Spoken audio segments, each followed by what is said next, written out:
देखो होता क्या है कि जब भी किसी पार्टिकल पे, सिस्टम ऑफ पार्टिकल मतलब बॉडी पे आप वर्क करते हैं ना, तो हमने पहले भी सीखा है कि जब आप वर्क करते हैं तो वो एनर्जी गेन करता है और आप एनर्जी लूज करते हैं। तो वो एनर्जी गेन करा तो भाई उनमें एनर्जी गेन मतलब एनर्जी बढ़ी की घटी? गेन करा मतलब इंक्रीज एनर्जी हुई। सीधी सी बात है कि कोई एक ऑब्जेक्ट है, उस ऑब्जेक्ट पे अगर आप फोर्स लगाओगे, ये जो ब्लॉक है ये एनर्जी गेन करेगा। ये ब्लॉक नहीं गेन एनर्जी, तो भाई इसकी एनर्जी बढ़ी की घटी? बढ़ी। इसकी एनर्जी गेन करी और इस हिसाब से एनर्जी इंक्रीज कर दी। पहले मान लीजिए इसकी एनर्जी थी, इसके पास मान लीजिए कुछ एनर्जी होगी स्टोर्ड फॉर्म में या जो भी होगी, जैसे मान लीजिए इसके पास कुछ एनर्जी थी 10 जूल, आपने उस पर कुछ वर्क करा और उसकी एनर्जी हो गई 15 हो गई। तो ये जो 5 जूल एक्स्ट्रा एनर्जी आया है वो किसने दिया? आपने।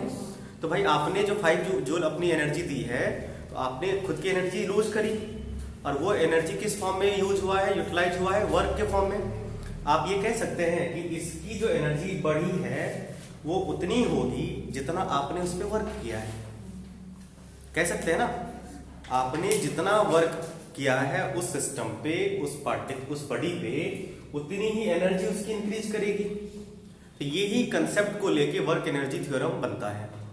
वर्क एनर्जी थ्योरम भी यही कहता है, वैसे ये जनरल ये है कि work done by all the forces, उस बॉडी पे सिर्फ आप नहीं और भी फोर्स लग रहा होगा, फ्रिक्शन लग रहा होगा, कुछ एनर्जी खींच भी रहा होगा, कुछ दे भी रहा होगा। नहीं भाई, अगर मान लो फ्रिक्शन है, एनर्जी खींच रहा है, तो भाई वो एनर्जी कितना लूज करेगा? जितना फ्रिक्शन उस पर नेगेटिव वर्क करेगा। तो कहीं ना कहीं वर्क डन और एनर्जी में चेंज लिंक है और इसी लिंक से बनता है तुम्हारा वर्क एनर्जी थ्योरम। क्लियर? तो ये कहता है नहीं, जब आप किसी बॉडी पे, सिस्टम पे वर्क करते हैं तो वो वर्क करने से उस सिस्टम की एनर्जी बढ़ती है। सिस्टम की एनर्जी बढ़ी या चेंज हुई? आप ये चेंज भी कह सकते हैं, इंक्रीज। अगर आप वर्क करते हैं तो चेंज होना मतलब इंक्रीज होता है। हाँ, नेगेटिव वर्क होगा तो थोड़ा, जैसे वो वर्क करेगा। अगर पार्टिकल पे वर्क हुआ है, सिस्टम पे वर्क हुआ है, ये श्योर है कि उसकी एनर्जी बढ़ेगी। सिस्टम ने वर्क किया है तो फिर उसकी एनर्जी घटेगी। तो अगर आप वर्क कर रहे हैं ऑन दी सिस्टम तो सिस्टम की एनर्जी हमेशा इंक्रीज करेगी। क्लियर है? हमेशा इंक्रीज करती है। तो ये इंक्रीज एनर्जी कितनी होगी? जितना उस पे वर्क डन होगा। कंसेप्ट बन गया आपका। तो work done by all the forces change in its kinetic energy. अब यहाँ पे है क्या कि एक्चुअल जो हम लोगों को यूज करना होता है, जब हम लोग पोटेंशियल पढ़ लेंगे, फिर work done by all the forces, फिर हम लोग चेंज इन मैकेनिकल एनर्जी की बात करेंगे, टोटल मैकेनिकल एनर्जी की बात करेंगे। इस चीज से बचने के लिए अभी तत्काल हम यहाँ पे आपको समझाने की कोशिश कर रहे हैं रिजिड बॉडी के बारे में। ठीक है? रिजिड बॉडी अभी हम लोग जो पढ़ रहे हैं वो सब रिजिड बॉडी है। ठीक है? फिर जब हम लोग सिस्टम ऑफ पार्टिकल्स पढ़ेंगे अलग अलग, उस रिजिड बॉडी के अंदर जाएंगे और उसके अलग अलग पार्टिकल के मोशन के बारे में अलग से पढ़ेंगे। रोटेशनल डायनामिक्स में जो अगला टॉपिक होगा आपका, यहाँ पे होता है क्या कि तुम ये कह सकते हो कि सर एनर्जी इंक्रीज करी तो काइनेटिक एनर्जी क्यों? आप सिंपल इंक्रीज इन एनर्जी भी कह सकते हैं या चेंज इन एनर्जी भी कह सकते हैं, और एनर्जी तो होगी मैकेनिकल वाली, मैकेनिकल एनर्जी। आप बस सिंपल ये बताइए, ये ब्लॉक है, इस ब्लॉक के पास पहले 10 जूल एनर्जी थी स्टोर्ड फॉर्म में, आप उसे पोटेंशियल का नाम दे दो। आपने वर्क किया, इसमें वेलोसिटी आई, ठीक है, एनर्जी इसके पास 15 जूल हो गई, 5 जूल एनर्जी बढ़ी। वो 5 जूल एनर्जी आप किस फॉर्म में देखना पसंद करेंगे? पोटेंशियल की काइनेटिक में? काइनेटिक में देखना पसंद करेंगे। मतलब काइनेटिक में ये शो करेगा कि हमारे पास जो 5 जूल एक्स्ट्रा एनर्जी है वो काइनेटिक वाली है। देख लो, 10 जूल तो हमारे पास जो पोटेंशियल थी वो रही, यानी कि पोटेंशियल एनर्जी में नो चेंज। पहले इसके पास काइनेटिक एनर्जी कुछ थी नहीं, बाद में आई ना 5, तो चेंज किस में हुआ? ये सिर्फ रिजिड बॉडी के साथ होता है। क्यों? क्योंकि रिजिड बॉडी में डिफॉर्मेशन नहीं होता है। आप जब उस पे फोर्स लगा रहे होते हैं तो वो डिफॉर्म नहीं होता है, और जब कॉन्फ़िगरेशन में चेंज आएगा, डिफॉर्मेशन वाला सेंस आएगा, तो पोटेंशियल एनर्जी बनती है। पोटेंशियल एनर्जी एक्चुअल में एक तरह से चेंज इन कॉन्फ़िगरेशन की वजह से आती है, चाहे वो इलास्टिक पोटेंशियल एनर्जी हो, ग्रेविटेशनल पोटेंशियल एनर्जी हो। ग्रेविटेशनल पोटेंशियल एनर्जी में क्या होता है? हाइट चेंज होता है, उसका पोजीशन चेंज होता है, इस वजह से उसमें एनर्जी स्टोर होती है। तो ये जो पोटेंशियल एनर्जी है वो चेंज इन कॉन्फ़िगरेशन, अब वो शेप साइज हो सकता है, पोजीशन वगैरह, इनसे ये अर्थ से ऊपर नीचे आने में भी हो सकता है, लेकिन यहाँ पे ये बड़ी रिजिड है। क्लियर है? अर्थ के ऊपर नीचे तो जा नहीं रहा है, रिजिड है, नो डिफॉर्मेशन। आपने जो फोर्स, रिजिड बॉडी किसको कहते हैं? आप फोर्स लगाए उसमें कोई भी डिफॉर्मेशन नहीं हुआ तो पोटेंशियल एनर्जी की आने की बात ही नहीं आई। तो पूरी की पूरी जो भी एनर्जी रिजिड बॉडी में आई वो सारी किस फॉर्म में आएगी? काइनेटिक। तो वो पूरी की पूरी कितनी होगी? उस पर कितना वर्क डन होगा? तो नहीं, work done by all the forces on this system is equal to change in its kinetic energy. किसका? बॉडी का। क्लियर है? ये है वर्क एनर्जी थ्योरम। बड़ा यूजफुल है और काफी आसान भी होता है। तो आप इसे ऐसे भी कह सकते हैं कि चेंज इन काइनेटिक एनर्जी का मतलब हो गया final kinetic energy minus initial kinetic energy. कैसे यूज करेंगे ये भी सीखेंगे हम लोग। क्लियर है? अब इसका थोड़ा एक्सप्रेशन देख लेते हैं हम लोग, कैसे इसको हम लोग वेरीफाई करें या एक तरह से डिराइव करें ये वाला टर्म, या फिर ये वर्क एनर्जी थ्योरम होता है तो ये सच में ऐसा होता है कैसे। ठीक, ये रिजिड बॉडी के लिए एप्लीकेबल है। इन शॉर्ट, जब हम लोग पोटेंशियल यूज करेंगे, ये work done by all the forces होंगे, इसमें सारे फोर्सेस इन्वॉल्व होंगे, चाहे जितने भी बॉडी पे लग रहा, फ्रिक्शन, ग्रेविटेशन, एयर रेजिस्टेंस या जो भी सारे फोर्सेस होंगे, वो सारे फोर्सेस जो वर्क करेंगे वो सारा इंक्लूड होगा आपका work done by all the forces, even conservative या नॉन कंजर्वेटिव, डजंट मैटर। ठीक है? कंजर्वेटिव भी फोर्स हो सकता है और नॉन कंजर्वेटिव फोर्स भी हो सकता है। क्लियर है?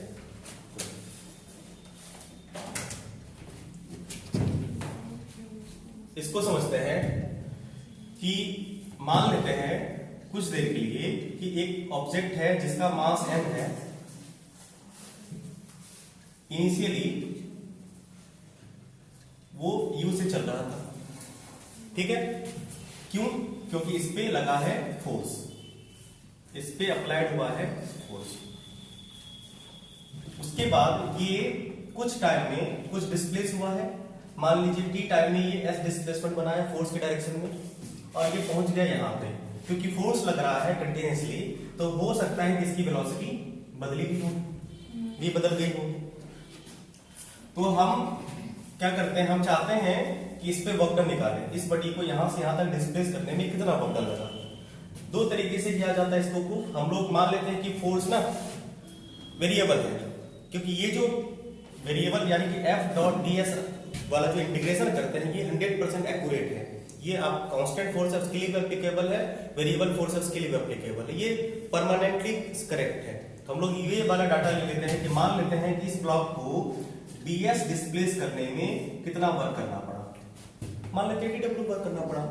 तो अगर work done to displace this object from ds distance, work done कितना dw, और इस डिस्प्लेस करने के लिए फोर्स तत्काल तो कांस्टेंट होगा, और कांस्टेंट वाला f डॉट ds, कोई दिक्कत नहीं। अब अगर हम चाहते हैं कि इस ब्लॉक पे f फोर्स लगा है, प्लेस f फोर्स लगा है, तो आप ये कह सकते हैं कि sir F equal to mv, इतना फोर्स लगा होगा इस पे, वेलोसिटी में जो चेंज आया मतलब एक्सेलरेशन, u से v हुआ मतलब एक्सेलरेशन। ये वेलोसिटी में चेंज लाने के लिए इस ब्लॉक पे इतना फोर्स लगाना पड़ा होगा। बोलो, इसे यहां पे सब्स्टिट्यूट कर दें, F इक्वल टू ma, नहीं ds डॉट ds मतलब फोर्स के डायरेक्शन में डिस्प्लेसमेंट हो रहा है, तो cos थीटा को 0 कर दिए है। ठीक है? अब एक बात हमें ये बताइए, क्या हमें ये पता है कि A equal to dv by dt होता है? हाँ यार, बचपन से सीख रखे हैं ये हम लोग। तो dw को हम लोग यहाँ से ये भी तो लिख सकते हैं सर, m को अलग कर देते हैं और एक्सेलरेशन जो a है उसको dv बाई dt करते हैं। हाँ ना, और ये ds हो गया। समझ पा रहे सर? अब यहाँ पे एक बात और बोलो, इस ना dv को तो छूट रहा है क्या? मास इनटू एक्सेलरेशन और डिस्प्लेसमेंट, सही है? हाँ ठीक है, ठीक है। आप ये बताइए, एक काम करें, m dv रहने देते हैं और ये जो ds है इसको dt दे देते हैं, क्या फर्क पड़ता है? दे सकते हैं। इससे फायदा क्या होगा आपका? इससे फायदा ये हो जाएगा, इससे फायदा ये हो जाएगा, ds बटे dt ना v होता है, ds बाय dt क्या होता है? v। समझ पाए? ये पहले से पता है, बस हो गया एक्सप्रेशन। तो यहां से आपका रिजल्ट आ गया, dw इज इक्वल टू ये mv dv, नहीं इसको लिख सकते हैं mv dv by only d v, sorry बोलो, ds dt को v लिख दिए, ds dt v हो गया और dv का dv रहा m हो गया, m v dv, कोई दिक्कत। अब इंटीग्रेट कर देते हैं, हमको टोटल वर्क चाहिए तो integration of m constant, velocity very कर रही है, u से v हुई है, चेंज हो रही है, v dv इंटीग्रेट होगा तो m कांस्टेंट इंटीग्रेट होगा कौन, v dv, कहां से कहां तक, u से v तक, इनिशियल से फाइनल तक।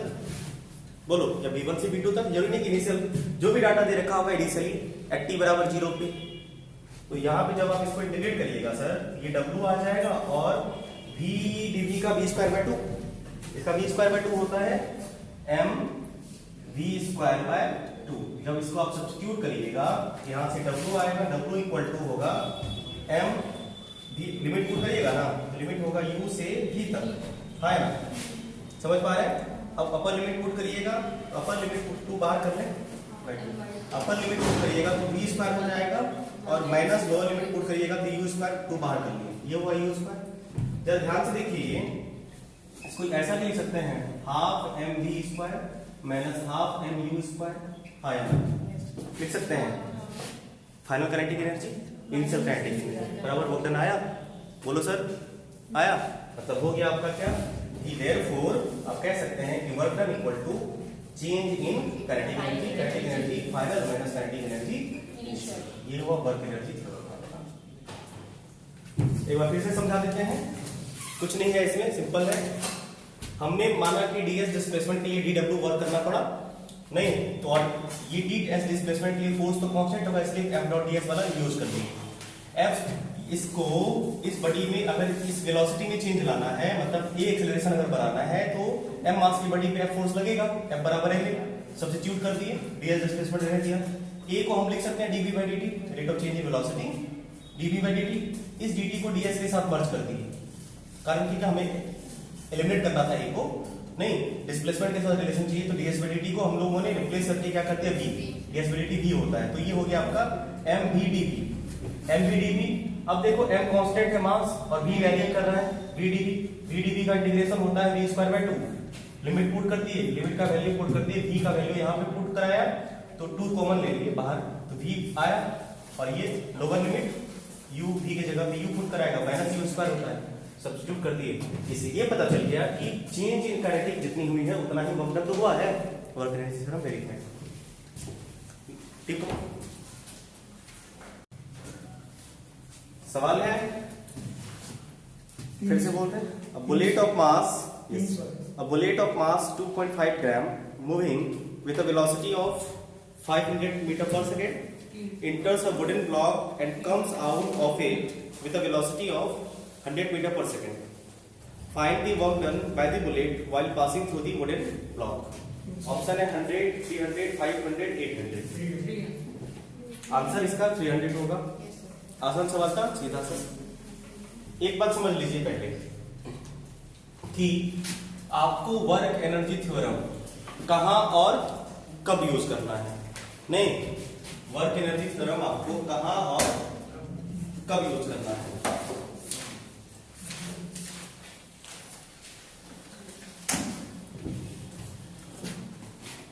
How and when work energy theorem is used, work energy theorem used। सुनो, आपको पता है कि वर्क डन और एनर्जी के दो फॉर्मूले आपके पास, सीधा सीधा एक फॉर्मूला आपके पास है वर्क डन का force into displacement F toss S का, ध्यान से देखो, और एक फॉर्मूला ये तो वर्क का फॉर्मूला है, और एक फॉर्मूला आपके पास काइनेटिक एनर्जी का है, कितना, हाफ mv स्क्वायर। ठीक है, ये दो फॉर्मूले आपके पास हैं जो सीधा सीधा आप वर्क डन और काइनेटिक एनर्जी इससे निकाल सकते हैं, परंतु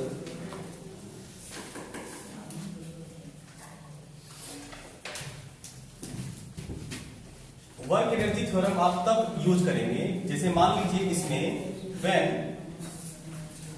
फोर्स और एस और बोथ, ध्यान से समझो, जब आपका फोर्स या डिस्प्लेसमेंट या दोनों में से दोनों ऑप्शन मतलब नहीं गिवन हो, ना फोर्स दिया है, या हो सकता है ऐसा सवाल जिसमें फोर्स ना दिया है, डिस्प्लेसमेंट दिया है, या एक ऐसा सवाल जिसमें डिस्प्लेसमेंट तो दिख रहा है लेकिन फोर्स का पता नहीं चल रहा है, या ऐसा क्वेश्चन जिसमें दोनों में से कोई नहीं दिख रहा हो, उस केस में देन ज्यादा ये अच्छा होगा, उस केस में ही आपको क्या करना है, देन यूज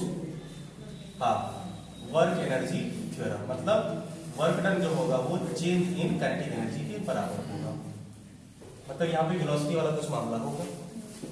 दूसरा, अगर मान लो इस सवाल में जब आपको मास तो कांस्टेंट है, इसका होना न होना कोई फर्क नहीं पड़ता है, वेलोसिटी इज नॉट नोन, जब वेलोसिटी नहीं पता हो तब आप यूज करेंगे then use work energy theorem, मतलब work done equal to change in kinetic energy.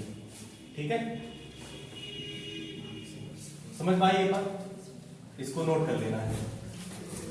अब आते हैं सवाल पे, जो लोग क्वेश्चन बना लिए इसको नोट करिए और जो लोग क्वेश्चन नहीं बनाए इसको समझिए। क्वेश्चन ये कह रहा है कि एक वुडन प्लैंक है, ध्यान से समझो बाबू, ये वुडन प्लैंक है,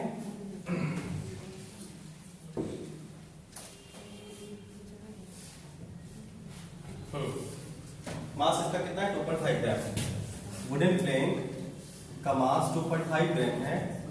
हुआ क्या कि एक बुलेट आई और इस पे स्ट्राइक करी, किस वेलोसिटी से, 500 मीटर पर, हाँ, तो मतलब इनिशियल वेलोसिटी 5 मीटर पर सेकंड बुलेट की, तो बुलेट इसको हिट करेगा, हिट करने के बाद ये प्लेन को होल करते हुए निकल गया, प्लेन को नहीं, प्लेन के बाहर ही निकला, तो कुछ इसकी वेलोसिटी डिक्रीज करी होगी और ये वेलोसिटी डिक्रीज होकर कितनी हो गई है 100 मीटर पर सेकंड। आपको क्या लगता है कि ये बुलेट को डिस्प्लेस नहीं किया होगा, तो डिस्प्लेस भी क्या होगा, मतलब इस बुलेट पे इन्होंने फोर्स वर्क डन करा होगा, तो वर्क डन कितना करा, सिंपल सी बात है, तो work done on this system equal to change in its kinetic energy, तो भाई इसकी काइनेटिक एनर्जी कितनी है, अब देखो work done on this system is equal to change in kinetic energy of object, जो किया, तो वर्क डन जो किया उसमें काइनेटिक एनर्जी में कितनी चेंज आएगी, ये ना, तो बताइए वर्क डन किसने किया, बुलेट ने, बुलेट की काइनेटिक एनर्जी कितनी बची, देखो work done by the bullet is equal to change in kinetic energy, change in kinetic energy half m v square minus half m u square.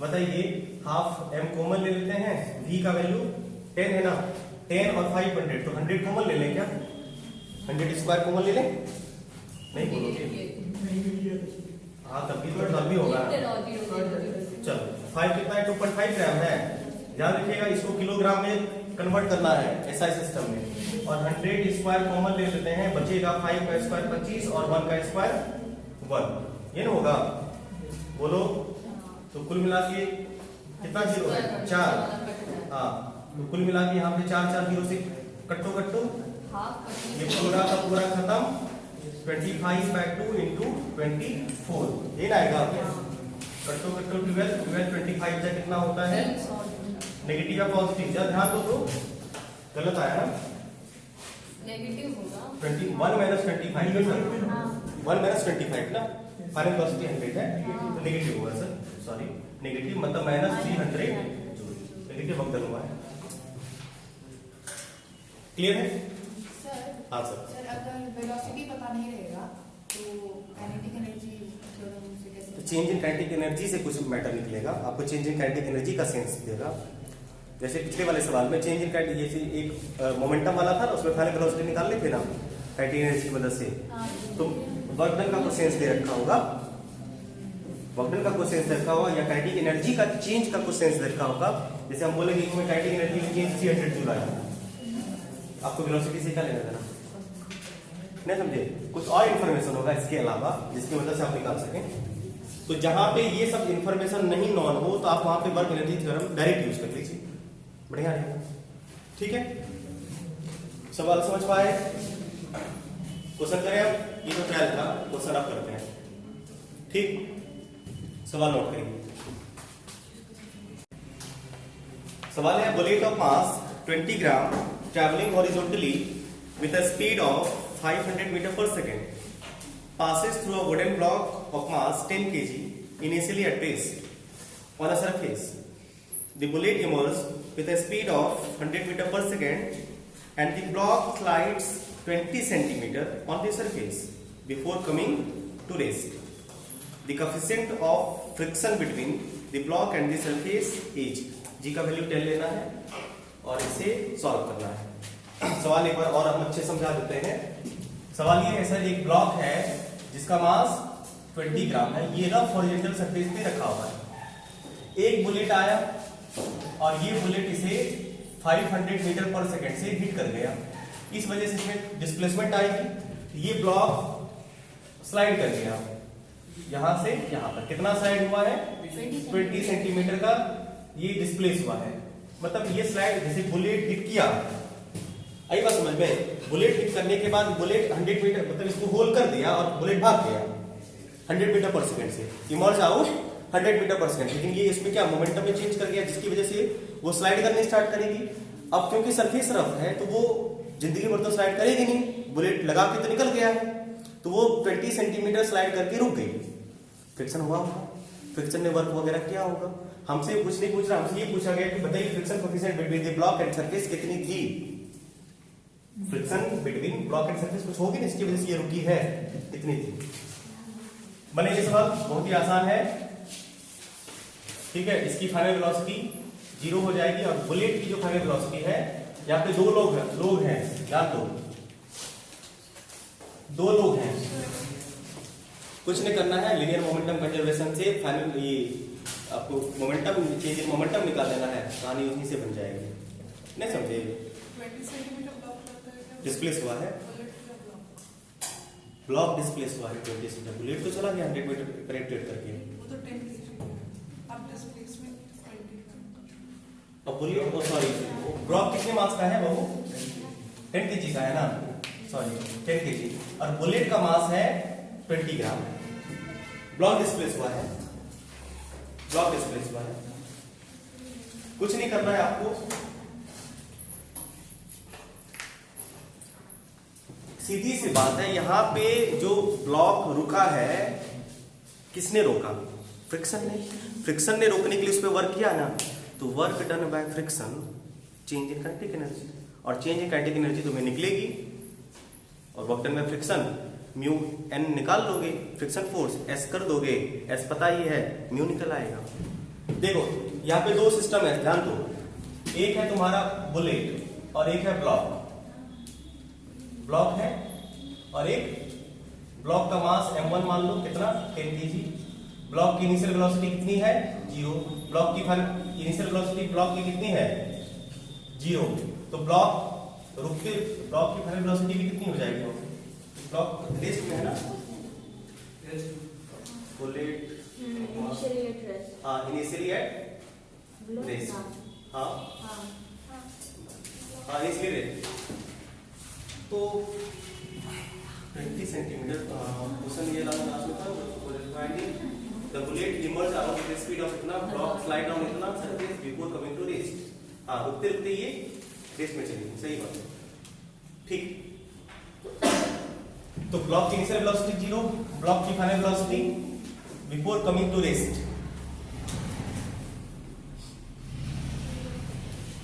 Block का काम खत्म। अगर बात करें हम बुलेट की, आंसर आएगा किसी का बताना। बुलेट का मास कितना है? 20 ग्राम, 20 into 10 to the power -3, हाँ ना। इनिशियल वेलोसिटी बुलेट की 500 मीटर पर सेकेंड, और फाइनल वेलोसिटी बुलेट की 100। बुलेट निकल इमर्ज आउट ना 100 मीटर पर सेकेंड। हो गया? बोलो, क्लियर है? बहुत सुंदर। देखो सीधी सी बात है कि अगर हम लोग linear momentum conservation by using linear momentum conservation, अगर लीनियर मोमेंटम कंजर्वेशन का यूज करें, ये कहता है कि भाई m1 v1 plus m2 v2 total collision के बाद का momentum m1 u1 plus m2 u2 है ना। बताइए m1 v1 0, m2 v2 कुछ होगा? ये वाला टर्म एलिमिनेट हो गया ना बाबू। m1 का वैल्यू 10 है, v1 का वैल्यू 0 है, खत्म। m2 का वैल्यू कितना है? 20 into 10 to the power 20 into 10 to the power minus 3. m2 का value 20 into 10 to the power minus 3 और v2 का वैल्यू कितना है 100 इक्वल टू m1 u1, ये भी एलिमिनेट हो जाएगा ना, हाँ m1 u1 जीरो हो जाएगा क्योंकि m1 का वैल्यू 10, u1 का वैल्यू ऑलरेडी जीरो है ना। गुड। m2 का वैल्यू कितना 20 into 10 to the power minus 3, सीधी सी बात है v2 v1 u2 कितना है 500। खत्म।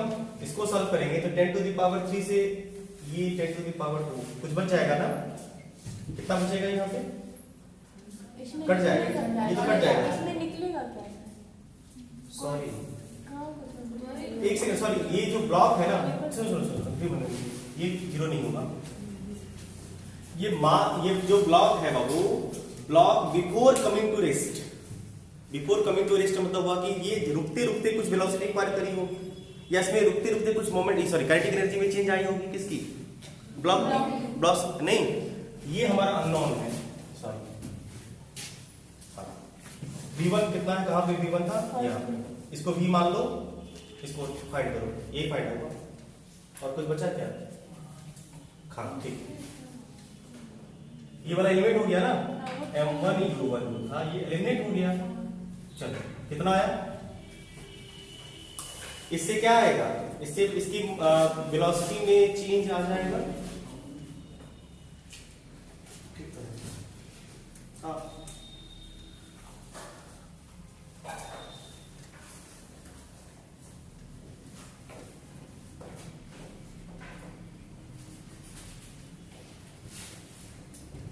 ये v का वैल्यू कितना आया बाबू, नहीं निकाले, देखो इसको करो ना करो, सीधा से सीधा भी हो सकता है।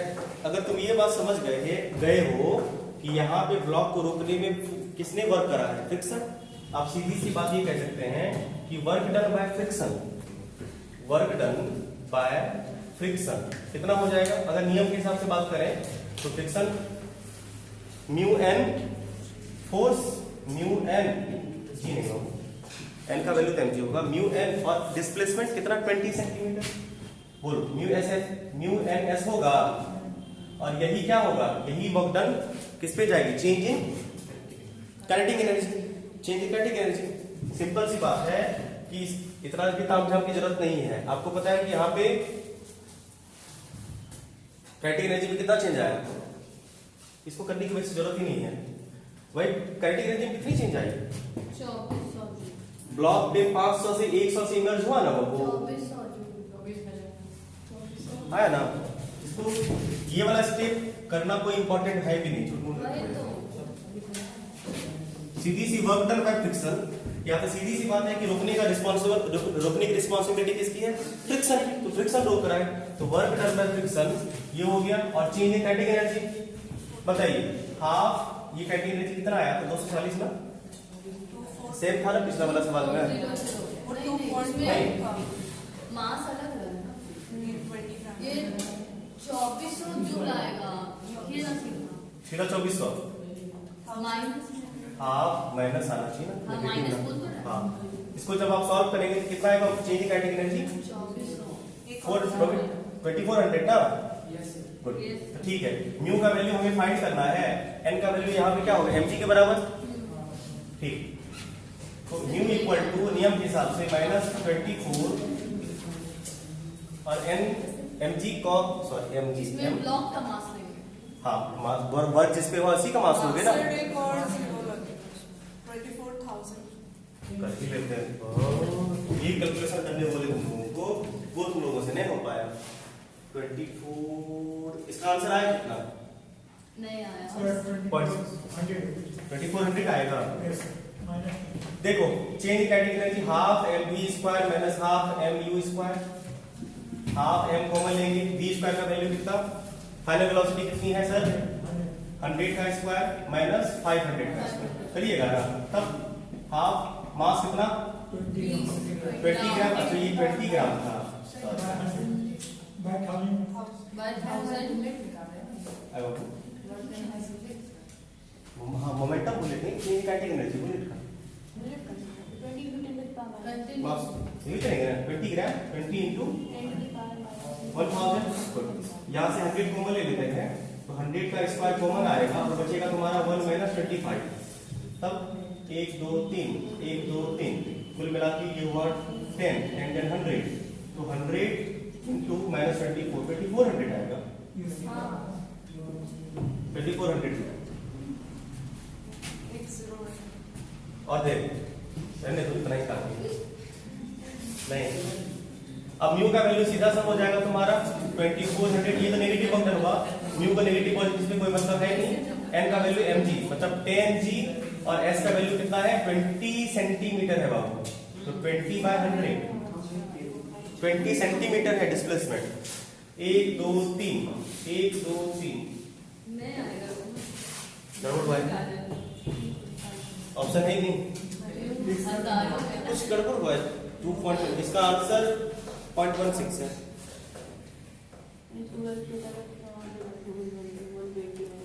एक बार क्वेश्चन पढ़ते हैं सुनो अब डांटना मत।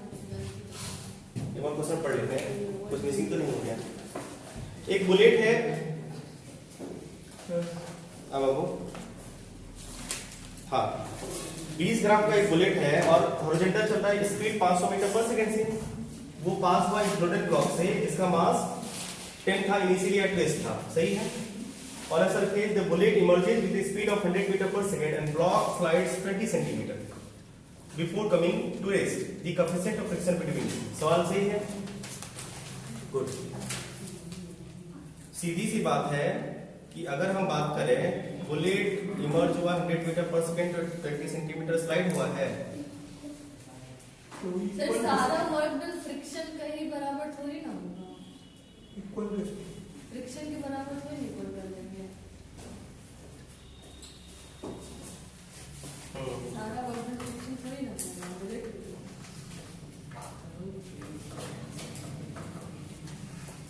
गड़बड़ी हुई ये वर्क किसने किया ब्लॉक में नहीं फ्रिक्शन में किस पे किया तो मोमेंटम काइनेटिक एनर्जी बदलेगी किसकी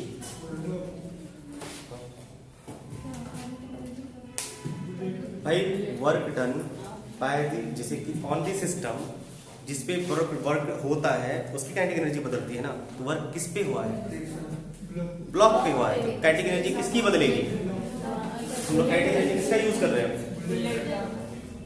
सही लग रहा है क्या 2400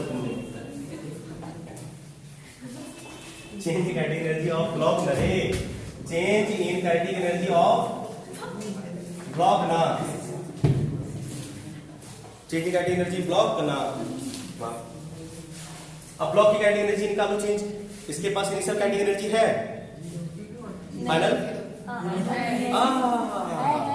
तो फिर अब तुम ही सोचो अगर फाइनल काइनेटिक एनर्जी जीरो हुआ तो चेंज इन काइनेटिक एनर्जी आया ही नहीं जीरो की तो बात ही नहीं करो चेंज इन काइनेटिक एनर्जी हुई नहीं क्या हुई नहीं है अगर उसकी काइनेटिक एनर्जी बदलेगी तो 58 सेंटीमीटर डिस्प्लेस कैसे हो गया सवाल समझो लास्ट वाला लाइन दो just before coming to rest मतलब समझ रहे हैं मतलब ये समझ रहे हैं कि फाइनल वेलोसिटी वो एक्वायर करती है कुछ ना कुछ just before coming to rest क्या रेस्ट वाला टर्म वो तो ये भी कह सकता था कि रुकी 20 सेंटीमीटर पे जाके तो ये वर्ड उन्होंने क्या है यूज करा इसीलिए यूज किए थे इसका भी याद है बुलेट के वर्क डन नहीं किसी का कुछ वक्त से भी नहीं करना फालतू वाला काम इस वाले रिलेशन से मोमेंटम का जो रिलेशन सही था अब बोले थे भी निकाला जस्ट कमिंग टू रेस्ट है ना sir just coming to rest से मतलब हुआ कि रुकते रुकते वो लास्ट वाली वेलोसिटी को स्क्वायर करी जिसकी वजह से मोमेंटम चेंज हुआ इसका हाँ ये है कि भाई बुलेट स्ट्राइक करेगी रुकी है तो इसकी वेलोसिटी चेंज नहीं होगी कुछ फोर्स लगेगा तो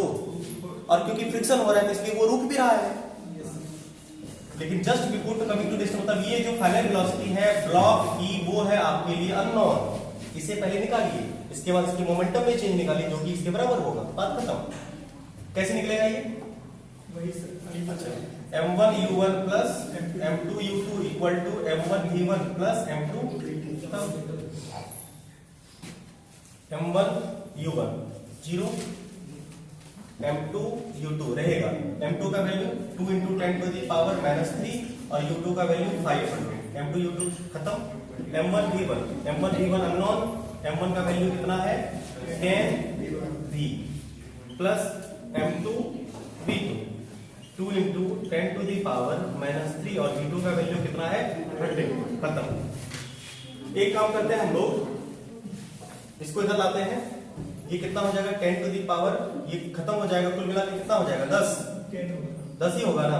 इसको सॉल्व करोगे 2 0, ये भी खत्म हो जाएगा, 2 बचेगा, 10 - 2 = 10 ही।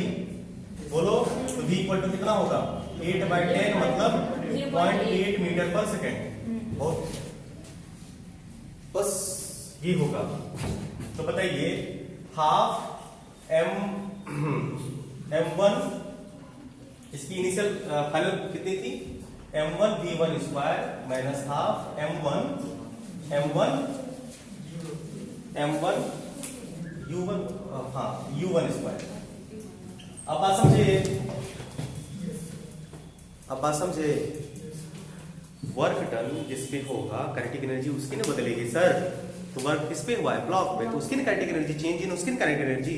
बुलेट की काइनेटिक एनर्जी लगा रहे थे, बुलेट की वेलोसिटी देने का मकसद था आपको ये वाला जो just before coming to rest वाली पहली वेलोसिटी निकालनी है।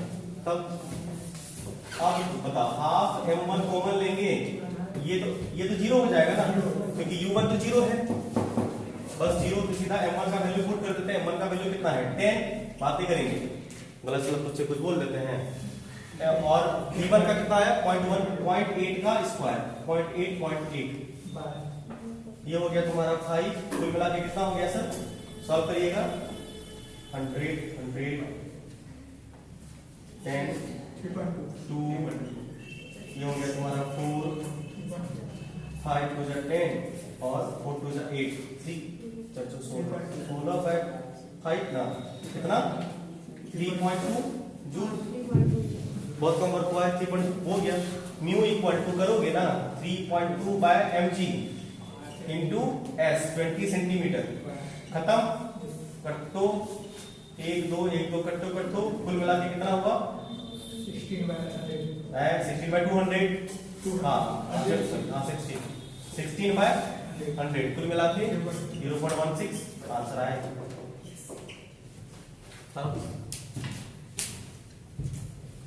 फिर से समझा देते हैं, कुछ नहीं करना है आपको। 500 मीटर से हिट किया, बुलेट चला गया, इसमें वेलोसिटी डाल गया, इनिशियली रेस्ट था, तो फाइनल 20 सेंटीमीटर जाने के बाद कितनी वेलोसिटी एक्वायर करती है। सीधा सा आप ऐसे भी निकाल सकते थे या ऐसे निकाल सकते और क्या। हाँ इससे आप फाइनल वेलोसिटी ब्लॉक का निकालेंगे, इससे ये पता चल जाएगा कि ब्लॉक की काइनेटिक एनर्जी में कितनी चेंज आई, और वो ब्लॉक की काइनेटिक एनर्जी में चेंज रिस्पांसिबल कौन, फ्रिक्शन फोर्स म्यू एन, और एस है डिस्प्लेसमेंट बाबू, डिस्प्लेसमेंट 20 सेंटीमीटर है, ध्यान रखिएगा। कट्टो करिए आंसर आएगा।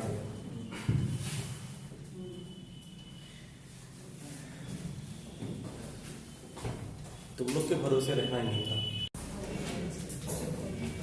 एक बढ़िया सवाल करते हैं सर, ये सवाल को अच्छे सीखना क्योंकि इसका जो अगला सवाल पार्ट होगा सेम टाइप होगा, उसमें हम अगला टाइप पूछेंगे तो वो होमवर्क देंगे हम, तो उसका कंसेप्ट इसी सवाल में होगा। ठीक है, सवाल ये है कि वेरिएबल फोर्स, ध्यान से समझो, क्वेश्चन लिखाने नहीं समझा है। एक वेरिएबल फोर्स जो है ना एक स्प्रिंग से लगे मास पे एक्ट हो रही है। बढ़िया सवाल है। एक वेरिएबल फोर्स इस स्प्रिंग पे लगे एम मास पे एक्ट हो रही है, फोर्स का नेचर वेरिएबल है। अब बताइए जब ये फोर्स इस पे एक्ट होगा तो बताइए ये इसका क्या हाल होगा, नहीं, हमें इसे ना एकदम ग्रेजुअली लगाना है। ये फोर्स क्या है, वेरिएबल फोर्स एक्टिंग, ये वेरिएबल फोर्स एक्टिंग ग्रेजुअली। इस टॉपिक में ग्रेजुअली का बड़ा इंपॉर्टेंट रोल है। कोई बताओ भी, अगर यहाँ पे ग्रेजुअली देंगे तो मैटर क्या होगा। ग्रेजुअली का सबसे बढ़िया बात क्या होता है कि नो चेंज इन वेलोसिटी, धीरे धीरे लगा रहे हैं, मतलब वेलोसिटी में चेंज नहीं लाना है, नहीं समझे। ग्रेजुअली का मतलब ये हुआ कि नो एक्सेलरेशन, एक्सेलरेशन 0, एक्सेलरेशन मतलब नो चेंज इन वेलोसिटी, नहीं, नो चेंज, नो, रुक जाओ, no change in speed, no change in speed. अगर फोर्स, इसका ये मतलब हुआ, ध्यान दो, अगर फोर्स ग्रेजुअली एक्ट होगा तो इसका ये मतलब हुआ नो चेंज इन स्पीड, मतलब उसकी इनिशियल वेलोसिटी जो थी वही रहेगी। मतलब उसके पास जो वेलोसिटी थी उसी वेलोसिटी से चलेगी, यानी कि इसकी इनिशियल काइनेटिक एनर्जी और फाइनल काइनेटिक एनर्जी बस। इसकी मतलब ये हुआ कि इसकी इनिशियल काइनेटिक एनर्जी और इसकी फाइनल काइनेटिक एनर्जी सेम होगी। यही होता है, ये क्लू था जो तुम्हें दी।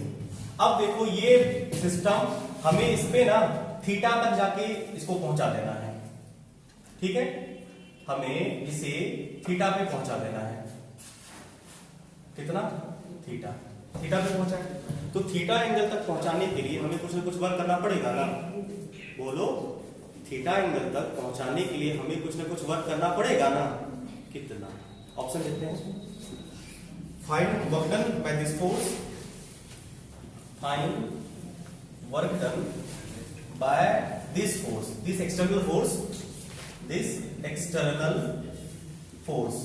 देखो लग और भी फोर्स रहा है, टेंशन लग रहा है, mg लग रहा है, सब लग रहा है, लेकिन हमें ये फोर्स कितना वर्क करेगा ये निकालना है, ठीक है। चलो ऑप्शन भी दे दिए तुम्हें।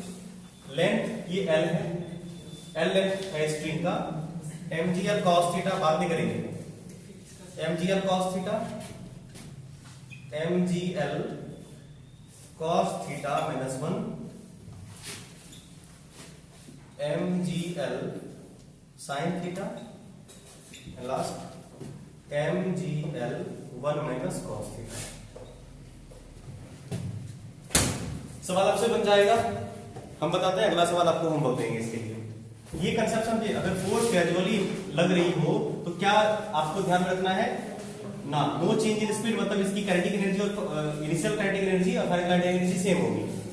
इसका मतलब change in kinetic energy zero.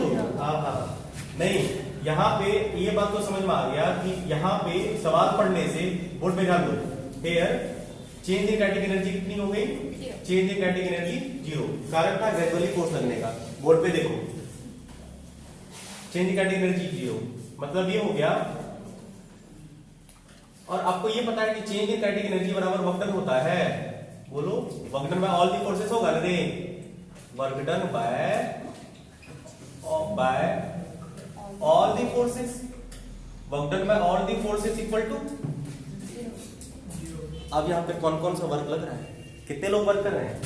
Work done by gravity पहला mg, दूसरा वर्क डन बाय टेंशन, तीसरा वर्क डन बाय फोर्स। सबका सम ये निकालना है, ये और ये निकल जाए, काम बन जाए, बस ये निकालना। आइए वर्क डन बाय ग्रेविटी निकालें। पहला सुनो, ग्रेविटी कैसे एक्ट कर रही है? Downward always. देखो ये ब्लॉक है, ध्यान से देखना, ब्लॉक पे इधर लगा है फोर्स का डायरेक्शन कितना? mg।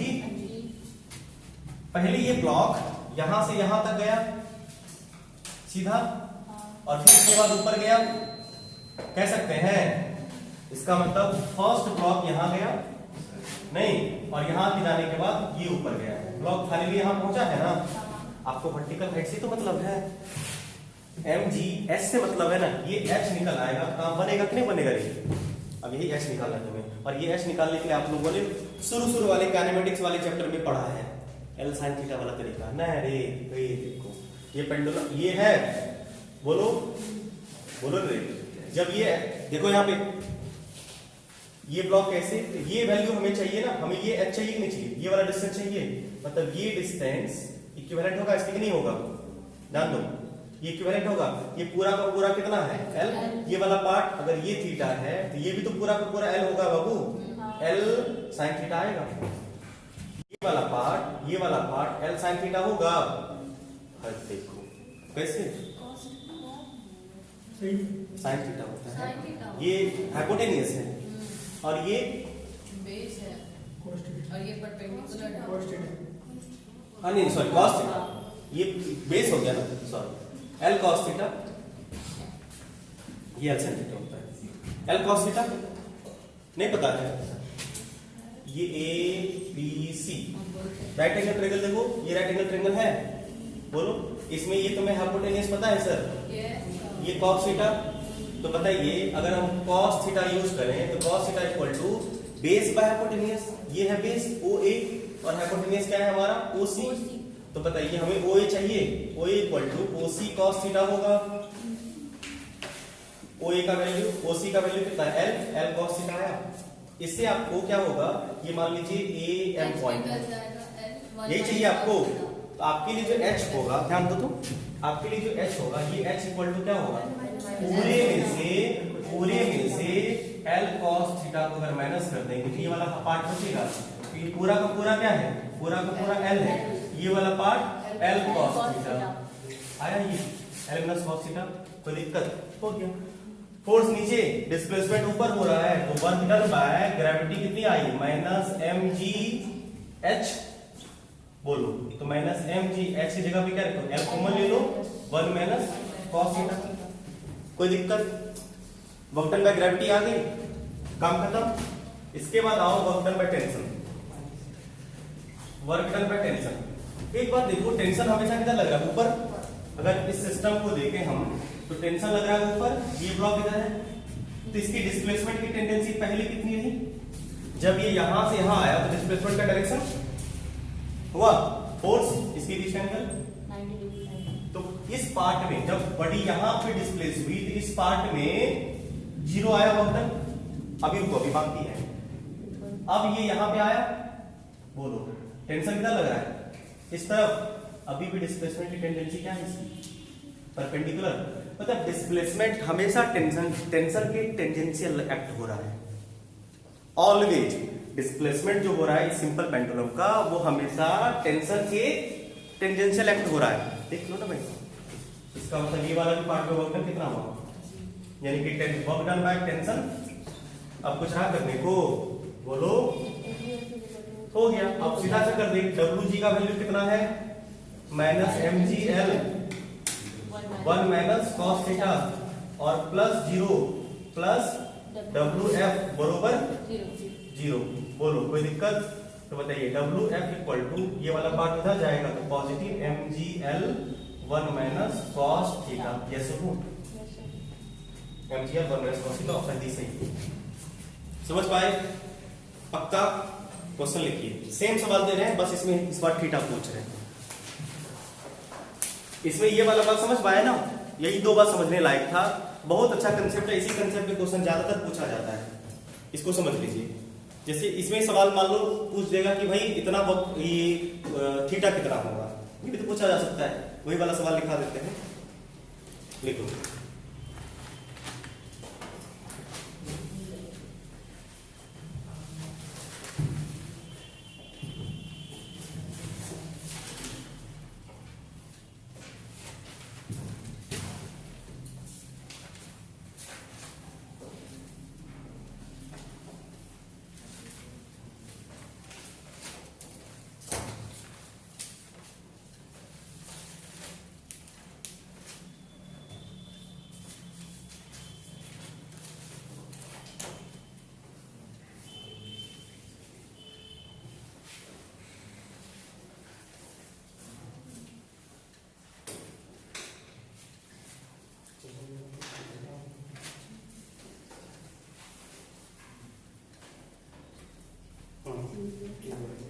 A bullet of mass 50 gram. A bullet of mass 50 gram moving with velocity 200 meter per second. A bullet of mass 50 gram moving with a velocity 20 metre पर सेकेंड। यहाँ पे तुम्हें जो फोर्स रिक्वायर्ड चाहिए वो bullet से दे दिए, bullet से हिट कर दिए, बुलेट से फोर्स लग गया, नहीं, वेलोसिटी 200 मीटर पर सेकेंड। क्वेश्चन लिखा है, पहले क्वेश्चन लिख लो, बाद में बताना। A bullet of mass 50 gram moving with a velocity 200 meter per second penetrate a wooden block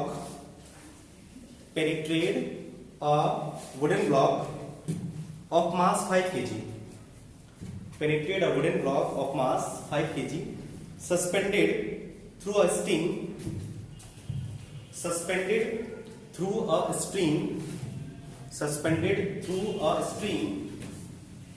from rigid support. Penetrate wooden block of mass 5 kg suspended through a string from rigid support and comes to rest inside